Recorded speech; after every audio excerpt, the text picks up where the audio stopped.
Okay.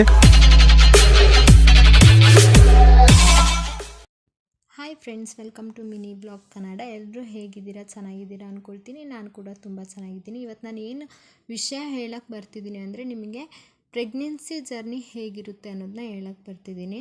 First of all, pregnancy ನಮ್ಮದು periods miss ಆಗುತ್ತಲ್ವ. Miss ಆದಾಗ ನಾವು ಫಸ್ಟ್ ಚೆಕ್ ಮಾಡಬೇಕು, ಒಂದು ಹಾಸ್ಪಿಟಲ್ಗೆ ಹೋಗಿ ಚೆಕ್ ಮಾಡಬೇಕು. ಇಲ್ದಿದ್ರೆ ಪ್ರೆಗಾ ನ್ಯೂಸ್ ಅಂತ ಒಂದು ಬರುತ್ತೆ, ಆ ಕಿಟ್ನ ಮನೆಗೆ ತೊಗೊಂಡು ಬಂದು ಅದರಲ್ಲಿ ಕೂಡ ನಾವು ಚೆಕ್ ಮಾಡ್ಕೊಳ್ಬೋದು. ಚೆಕ್ ಮಾಡೋಕ್ಕೆ ಈ ರೀತಿ 2 ಆಪ್ಷನ್ಸ್ ಇರುತ್ತೆ ನಮಗೆ. ನೋಡಿ, ಇದೇ ಪ್ರೆಗಾ ನ್ಯೂಸ್. ನಮ್ಮದು ಯೂರಿನ್ನ ಇದರಲ್ಲಿ ಹಾಕಬೇಕು. ಒಂದು ಡ್ರಾಪ್ ಸಾಕು. 1 ಡ್ರಾಪ್ ಹಾಕಿದ ಮೇಲೆ ಇದರಲ್ಲಿ ಡಬಲ್ ಟಿಕ್, ಸ್ವಲ್ಪ ಹೊತ್ತು ವೆಯ್ಟ್ ಮಾಡಿ, ಒಂದು 5 to 10 ಮಿನಿಟ್ಸ್ ವೆಯ್ಟ್ ಮಾಡಾದಮೇಲೆ ಇದರಲ್ಲಿ ಡಬಲ್ ಟಿಕ್ ಬಂತು ಅಂದರೆ ನಮ್ಮದು ಪ್ರೆಗ್ನೆನ್ಸಿ ಕನ್ಫರ್ಮ್ ಆಗಿದೆ ಅಂತ ಅರ್ಥ. ಈ ರೀತಿ ಪ್ರೆಗ್ನೆನ್ಸಿ ಕನ್ಫರ್ಮ್ ಆಗಿದೆ ಅಂದಮೇಲೆ ನಾವು ಫಸ್ಟ್ ಹೋಗಿ ಡಾಕ್ಟ್ರ್ ಹತ್ರ ಚೆಕಪ್ ಮಾಡಿಸ್ಕೊಳ್ಬೇಕಾಗುತ್ತೆ. ಅವ್ರು ಕೆಲವೊಂದು ಹೇಳ್ತಾರೆ, ಸ್ಕ್ಯಾನಿಂಗ್ ಮಾಡಿಸ್ಬೇಕು, ಹಾಗೆ ಹೀಗೆ ಅಂತೆಲ್ಲ ಹೇಳ್ತಾರೆ. ಅದರ ಪ್ರಕಾರ ನಾವು ಒಂದು ಹಂತವಾಗಿ ನಡ್ಕೊಂಡು ಹೋಗಬೇಕು. ಹಾಗೆಯೇ ನಾವು BP ಚೆಕಪ್ ಮಾಡಿಸ್ಕೊಳ್ಬೇಕಾಗುತ್ತೆ.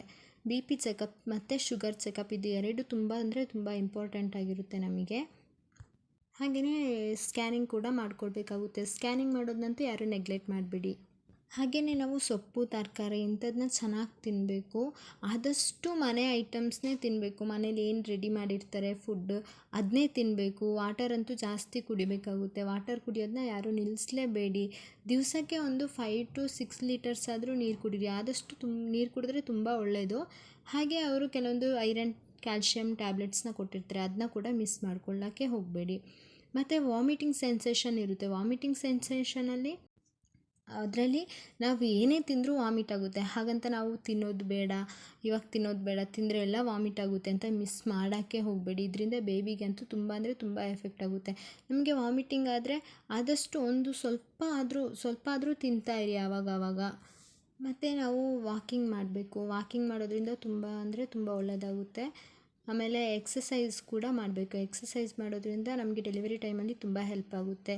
ಈ ಲೇಬರ್ ಪೇಯ್ನ್ ಬಂದಮೇಲೆ ಹಾಸ್ಪಿಟಲ್ಗೆ ಹೋಗೋದನ್ನ ಹಾಗೆ ಇರಬೇಡಿ, ಮನೇಲೇ ಇರಬೇಡಿ. ಆಸ್ಪತ್ರೆಗೆ ಹೋಗಿ ಅಲ್ಲಿ ಆರೋಗ್ಯವಾಗಿ ಡೆಲಿವರಿ ಎಲ್ಲ ಆಗುತ್ತೆ. ಡೆಲಿವರಿ ಆದಮೇಲೆ ಕೆಲವರಿಗೆ ಸಿ ಸೆಕ್ಷನ್ ಕೂಡ ಆಗುತ್ತೆ. ಸಿ ಸೆಕ್ಷನಲ್ಲಿ ತುಂಬ ಅಂದರೆ ತುಂಬ ಕಷ್ಟ. ಆಮೇಲೆ ಮಗು ಜೊತೆ ಆರಾಮಾಗಿ ಇರ್ಬೋದು. ಈ ವ್ಲಾಗ್ ಇಷ್ಟ ಆಗಿದ್ರೆ ಲೈಕ್ ಮಾಡಿ, ಶೇರ್ ಮಾಡಿ, ಕಮೆಂಟ್ ಮಾಡಿ, ಹಾಗೆ ಸಬ್ಸ್ಕ್ರೈಬ್ ಮಾಡಿ.